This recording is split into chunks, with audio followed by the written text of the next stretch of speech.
You can't be serious, Dad, I said, barely keeping my voice from cracking as I stood across from him in his grand office, the scent of tobacco and power hanging in the air like a second skin. My father leaned back in his overstuffed chair, cool as ever, exhaling slowly like he had already won. "This isn't a debate, Rachel," he said, placing his cigar in the ashtray with finality, like he'd just signed a verdict. My hands balled into fists, but I planted my heels and held my ground. "So this is how it ends?" I shot back, my voice gaining edge. "You'd hand the entire firm to Trevor, who can't even fake interest, instead of giving me a shot, just because I'm a woman." He didn't blink. "The firm goes to your brother, Rachel," he said, tone like stone. "You've done your part, your degrees, your honors, but this world, it's not built for you, and it's not going to change for you." My name is Rachel Stone. I'm 27, a Stanford law grad with a resume that's sharper than most senior partners. And I'm the daughter of James Stone, founding partner of Stone and Barrett, one of the most ruthless firms in Chicago. I've spent my entire life proving I deserved a seat at the table, acing every exam, crushing every moot court, earning every accolade, all to walk the path he swore I'd never belong on. Standing in his office, the heavy scent of cigars and aged leather wrapping around me like a coffin, I felt everything tilt. None of my years of effort, the nights buried in textbooks or courtroom dreams mattered. To him, I was just his little girl, meant to look pretty, marry rich, and stay silent. I locked eyes with him, my voice sharper. "Trevor doesn't give a damn about this firm, James.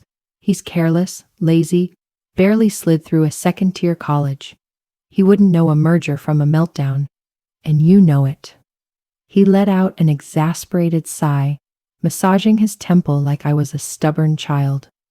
"Trevor will figure it out. He's my son, Rachel. It's in his blood. As for you," he paused, softening his tone just enough to sound like it wasn't patronizing. "There are other paths, safer ones. I'm doing this for you, to shield you from a world that chews people up." I let out a dry, bitter laugh. "Shielding me?" I echoed, shaking my head. "You're not protecting me, you're burying me. I've bled for this. I've outworked Trevor 10 times over, and you know it. But you'd rather cling to some outdated idea of who belongs in power than admit your daughter deserves a seat at the table." His jaw locked, that glint of finality flaring in his eyes. "That's quite enough, Rachel," he snapped. "This conversation is over." I turned on my heel and walked out, each step loud against the cold marble, a drumbeat of fury. My mother was in the parlor, fussing with a vase of orchids like they could distract her from everything else falling apart. "Rachel?" she called softly as I passed. "Is everything all right?" I stopped mid-stride, spinning toward her with disbelief and desperation swirling in my voice. "He shut me out," I whispered hoarsely. "He's giving Trevor the firm like it's a birthday gift and expects me to nod and bake a cake for it." She stilled, petals crushed between her fingers. "Your father has his traditions," she said carefully. "He's doing what he believes is best, sweetheart. Maybe it's not worth fighting." I blinked at her, incredulous. "He means well?" I echoed. "He's torching everything we've built, just because I don't have a Y chromosome. And you're okay with that?" Her eyes dropped, and the weight of decades of silence pressed into the lines of her face. "I just want to keep you from getting hurt, Rachel," she said, barely above a whisper. "Sometimes silence is safer." Her words floated in the stillness, and that's when I knew I was alone in this. That night, staring at the cracked ceiling of my childhood room, his words echoed like a sentence. Every case brief, every sleepless night, every ounce of ambition I'd sacrificed to be worthy of the Stone name, it all felt meaningless. For what? To be told I didn't belong, that I was only useful if I married well and faded into the background. The bile rose in my throat. By morning, half my suitcase was packed when the door creaked open. My mom stood there, pale, blinking. "Rachel, where are you going?" she asked, worry tugging at every word. I didn't have time to answer. James appeared behind her, scowling. "What's going on here?" he barked. "Where exactly do you think you're heading?" And then came Trevor, sauntering in wearing a robe and smugness. "Vacation plans, Rach?" he sneered. "Or running from your feelings?" I slammed the suitcase shut and stood straight, my heart pounding but my voice calm. "I'm done," I said. "Since I clearly don't fit into your version of the future, either in the firm or this family, I'll go somewhere I do." My father's jaw tightened, and my mother looked like she might collapse. "Rachel," she whispered, "please, we can talk this through." I shook my head slowly. "No, Mom, we already had that conversation. It just didn't include me." James took a step toward me. "Don't be dramatic, Rachel. This is your home. Where would you even go? What's the point of this stunt?" I met his eyes, full of fire. "That's exactly the point. I'm more than someone you can sideline for a legacy that hasn't been earned. If I'm not welcome, I'll find somewhere that recognizes value when it sees it." Trevor scoffed from the doorway, arms folded. "So dramatic, Rach. You're having a meltdown because you didn't get the golden ticket?" "This isn't a tantrum, Trevor," I shot back. "It's what taking responsibility looks like. You wouldn't recognize that, since everything you have was gift-wrapped for you." James raised his hand sharply. "That's enough. Rachel, you're not leaving. This is your place, your family." I gripped the handle of my suitcase and turned away. Number I belong somewhere I'm seen for who I am, not who I'm supposed to be.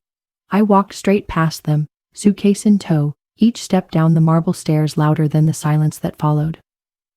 My mother trailed behind me, her voice fragile. "Rachel, don't do this.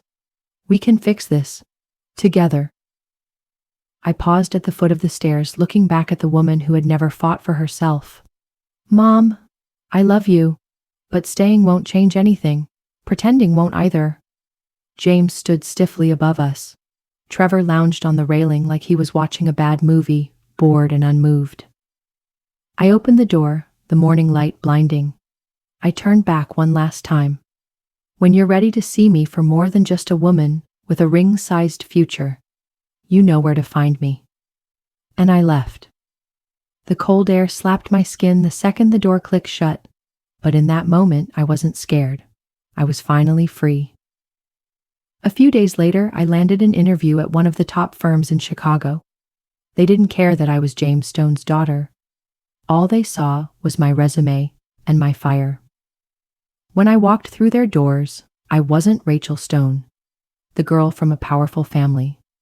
I was Rachel Stone, Stanford law grad, and a woman with something to prove. By Friday, I had a job offer. And for the first time, I belonged somewhere because of my ability, not my bloodline. The cases were brutal but invigorating, and in that space, where no one knew Trevor or James, I finally stood on my own. My new boss, Mason Carter, modern, razor-sharp, and ruthless, saw something in me. He challenged me, pushed me, and trusted my judgment. In months, I was leading major cases and earning nods from people who had been in the game twice as long. It wasn't the life I imagined as a little girl chasing my father's shadow, but it was mine now, and that meant everything. Work fulfilled me. Nights haunted me. Breaking away from family, no matter how right, left an ache I hadn't prepared for. There were moments, silent, still ones, where I'd unlock my apartment, and the silence pressed harder than any judge ever could. I miss my mom's soft words, even if they were too quiet to ever help. I even missed Trevor's obnoxious noise, but worst of all, my father's indifference, his silence cut deepest. Months blurred together. I gave everything to the firm, long hours, no sleep, nonstop pressure. And I didn't just survive, I thrived in it. Every case I won built a fortress inside me. I wasn't just practicing law, I was becoming it. I was no longer just Rachel Stone. I was someone they had to reckon with. Mason Carter, my boss, started handing me some of the firm's most volatile cases, the ones that could make or break a reputation. And soon, whispers about me started circling the top floor.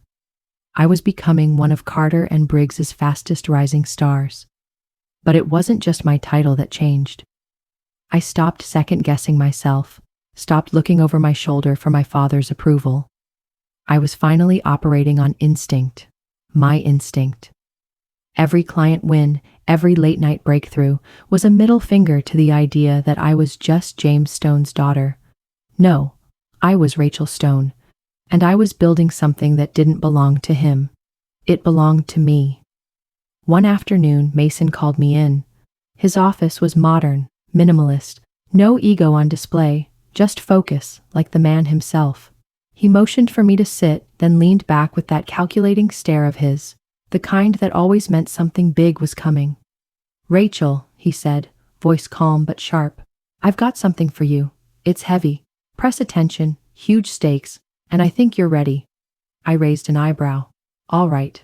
What am I walking into?" He hesitated, unusual for Mason, before continuing. "Our client is taking Stone and Barrett to court. Breach of contract, gross negligence. Your father's firm. Big money. Big press." He watched me like a surgeon watches a monitor, waiting for the heart rate spike. My whole body tensed. "You want me to take down my father's firm?" I asked. Pulse steady, only because I trained it to be. Mason nodded slowly. "It is personal. That's why you're perfect. You know Stone and Barrett's playbook better than anyone. And frankly, you're the best shot we've got." I exhaled, forcing my brain to catch up. "Mason, you know this isn't just strategy for me. This could be nuclear. It's not just a firm, it's my family." He leaned forward, eyes burning with resolve. "I know, but this is your moment. To go toe-to-toe with the people who told you no. Show them what they turned away. This could be the case, Rachel, your legacy maker." I sank back, the silence in the room suddenly loud. "That's a lot," I managed. Mason nodded. "I'm not asking for an answer now. This is a big swing and it hits close to home." I held his gaze, thankful he wasn't pushing. "I need to think, really think, not just about the job, about everything it would break." "Take the night," he said. "But I'll need your answer by tomorrow. We move fast, and I want you leading this." That night, sleep didn't even try to visit. I lay there counting every consequence instead of sheep.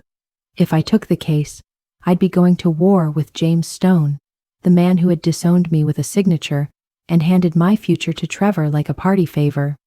I'd be facing down the empire that had once carried me and then kicked me out. The Stone name, it opened doors, yes, but only the ones they chose. But maybe, just maybe, it was time to prove I didn't need any of those doors. That I could build my own, even if it meant lighting the bridge behind me on fire. I spiraled for 2 days, logic versus loyalty, ambition versus blood. I thought about James's silence, my mother's silence, and Trevor's sneer. But more than that, I thought about finally proving I wasn't just James Stone's cast-off. By nightfall on day 2, I knew. The next morning, I walked into Mason's office, spine straight. "I'm in," I said. His face broke into that rare, razor-sharp grin. "Knew you'd say that. Let's go make history." The morning of the first hearing, the tension in the courthouse buzzed like static. I walked in, gripping my briefcase like a weapon, each click of my heels echoing louder than my heartbeat. My client strode beside me, trusting me without question. But I knew what was waiting, and it wasn't just legal arguments. As we neared the bench, there they were, James and Trevor, seated across from me like ghosts from a past I'd burned. They looked up, and when our eyes locked, I felt the jolt. James stiffened. Trevor's mouth parted in surprise before he plastered on that familiar arrogant smirk. James's jaw clenched so tightly I could almost hear the grind. Trevor recovered fast, but the flash of panic in his eyes said more than any smirk could.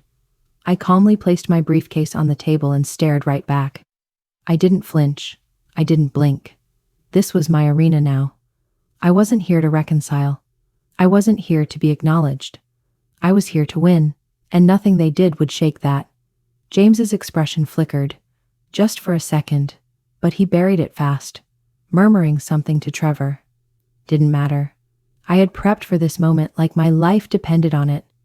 When the hearing started, I transformed. My voice, my delivery, every brief I handed over. It was sharp, clean, and lethal. I was composed, clinical, locked in. Not once did my voice waver or my hands shake. When the judge spoke, I answered like I'd been born in that courtroom. James's glare, Trevor's fake bravado, they were background noise. I wasn't anyone's daughter in that room. I was Rachel Stone, lead counsel, and I was there to dismantle a legacy, brick by brick. Trevor stumbled through objections and citations like he'd crammed them on the way over. I didn't roll my eyes. I didn't gloat. But I didn't let a single mistake slide. Every slip-up, every stretch of the truth, met with a counter-argument so tight, so bulletproof, it left him scrambling. James barely spoke. His poker face held, but I could feel his gaze like a spotlight. It didn't matter. I wasn't chasing his validation anymore. I was there to win. And every minute that passed, I proved I was the one dominating the room. By session 3, it was undeniable. I was running circles around them. And they knew it. Trevor's entire case started collapsing under its own weight. He was swinging with air. Meanwhile, my preparation sliced through everything he tried to salvage. James stepped in to plug the holes, but even he couldn't patch what Trevor had wrecked. Momentum shifted, and fast. The judge saw it. So did their side. By day 4, they folded, offered a settlement. James's face was carved from frustration as their lead attorney made the walk of shame to our table. We negotiated, shaved off edges, and walked away with terms that were more than fair. They were a victory. As signatures hit the page, I looked up, and James was watching me. Not angry, not smug, just hollow, maybe even sorry. Trevor wouldn't even look my way. He kept his eyes on the table, lips tight, ego shattered. I didn't need to say anything. My presence had spoken for me. I came to win, and I had. Normally, I'd stick around after court, shake hands, offer a polite word, keep it professional, but not this time. James and Trevor bolted. No eye contact, no handshake, nothing. Like I never existed. Not even a nod, not even a muttered "good job." I told myself I didn't care, but it hit harder than I expected. Some foolish part of me still wanted to hear, "You did good, kid." Just a flicker of respect would have been enough. But they left. 2 men broken by the truth, unwilling to face it, and I was left standing in the silence, my chest tight with all the words never said. I drew in a breath, grounded myself, and turned back to my client. The win was mine. That's what mattered. That night, as I stepped into the office, a small eruption of applause greeted me. Mason was the first to reach me, clapping me on the back with pride in his eyes. "Hell of a job, Rachel," he said, lifting a glass. "You were absolutely lethal in there," Mason said, clinking his glass against mine. "That settlement was a slam dunk. Your client couldn't have asked for a more badass advocate." The team had thrown together a modest celebration.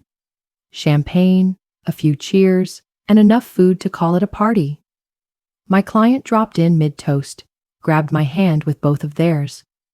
"Rachel, you were phenomenal. We couldn't have done this without you." For the first time all day, I actually smiled. These people didn't care about my last name. They respected my grind. This win wasn't handed to me. I earned it, and no silence from James or Trevor could ever take that away. That night, I sat by the window of my apartment, wine in hand, the city pulsing outside like a world I'd finally earned my place in. The high had faded, and with the silence came the thoughts I tried to bury. James, Trevor, the silence they left behind.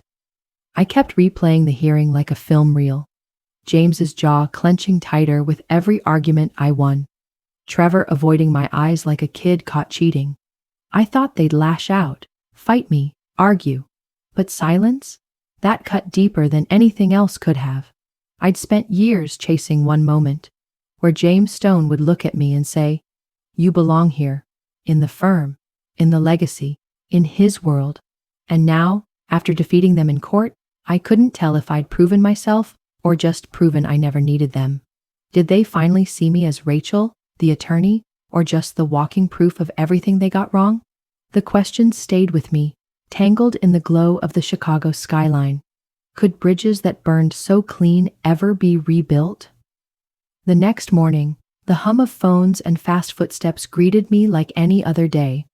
But this time, something felt off. I hadn't even sat down when Mason approached. He looked surprised, guarded. "Rachel," he said, "your father's here. He's waiting in your office." I froze. "James?" I asked, trying to hide the spike in my pulse. Mason nodded. "Showed up 20 minutes ago. Said he needed to talk. I'll hold your calls. Take your time." I muttered a thank you, but my thoughts were spiraling as I made my way toward the office. I opened the door, and there he was, James Stone, sitting stiffly across from my desk, hands clenched like he was holding back a storm. He looked up when I walked in. His face was unreadable, but his eyes, they carried something unfamiliar. Regret? Fear? I couldn't tell. "Rachel," he said, and I almost didn't recognize his voice. It was low, almost careful. I closed the door quietly. "James," I said flatly, "what do you want?" He rose slowly, smoothing his suit like it might help him hold his composure. "I'm here to talk, to say a few things I should have said before everything broke." I dropped my bag onto the desk, folded my arms, and looked him dead in the eye. "Then say it." He paused, looking out the window like the words might float in from somewhere else. "You were brilliant in that courtroom, Rachel," he said, quieter now. "I've seen giants in the courtroom," he continued.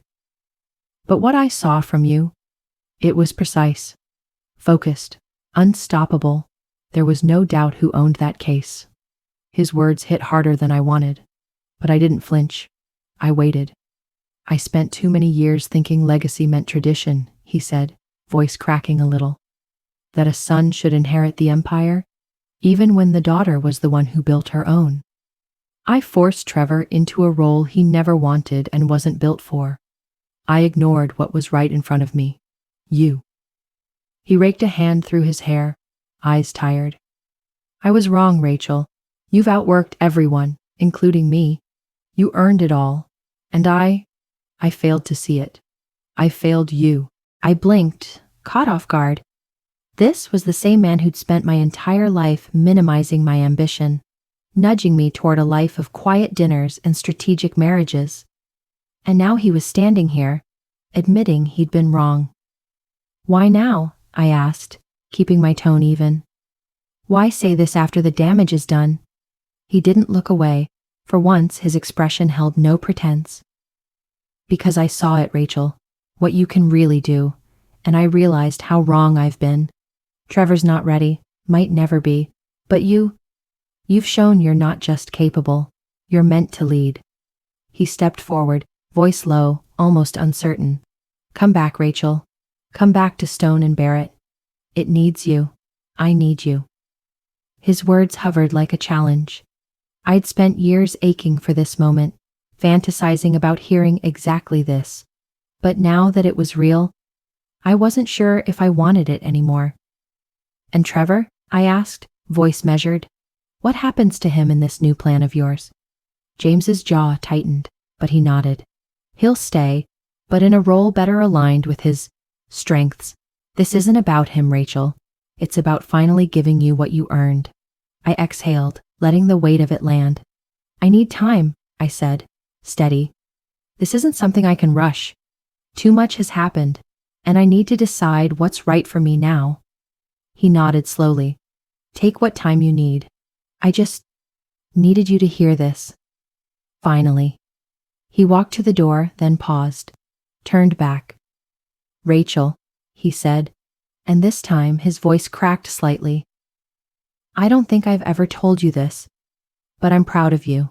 What I saw in that courtroom, You were better than I ever was, better than I ever expected. His words slammed into me. I couldn't speak. I just stared, frozen between the pain of the past and the power of what he'd just said.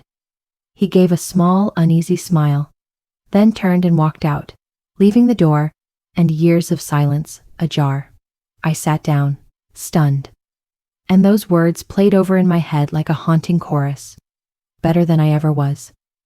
I'd spent my whole life battling for this, to be seen as something more than a daughter, to be seen as someone worthy.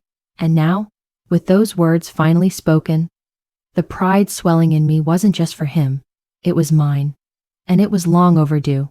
I was proud, not just for winning the case, but for choosing me, for standing tall without anyone's permission, for proving to the world and to James Stone exactly who I was. And now it's late. I'm lying in bed, eyes locked on the ceiling, the question echoing louder than sleep ever could. His offer? It's everything I used to dream about, everything I thought I wanted. But going back? It means returning to a place that once saw me as less than, a place haunted by silence, pride, and the ghosts of what I wasn't allowed to be. I'd be shoulder to shoulder with Trevor, pretending we stood for the same values, when we both know he never earned his place. But staying here, it isn't easy either. This firm has given me room to breathe, to rise. I've built something real here, on my terms, but it isn't mine. Not the name, not the legacy I once wrapped my entire identity around as a little girl. Going back would give me a chance to rewrite that legacy, to claim it, mold it, make it mine, to prove the Stone name belongs to me too. I still don't know what I'll do. The choice is heavier than anything I've carried before, and it refuses to let me sleep. Maybe you can help.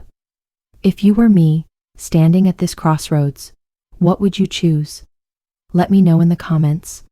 I want to hear from you. If this story resonated with you, hit like, subscribe, and stick around. We've got more powerful journeys coming your way. Thanks for watching, and until next time, keep fighting for what's yours.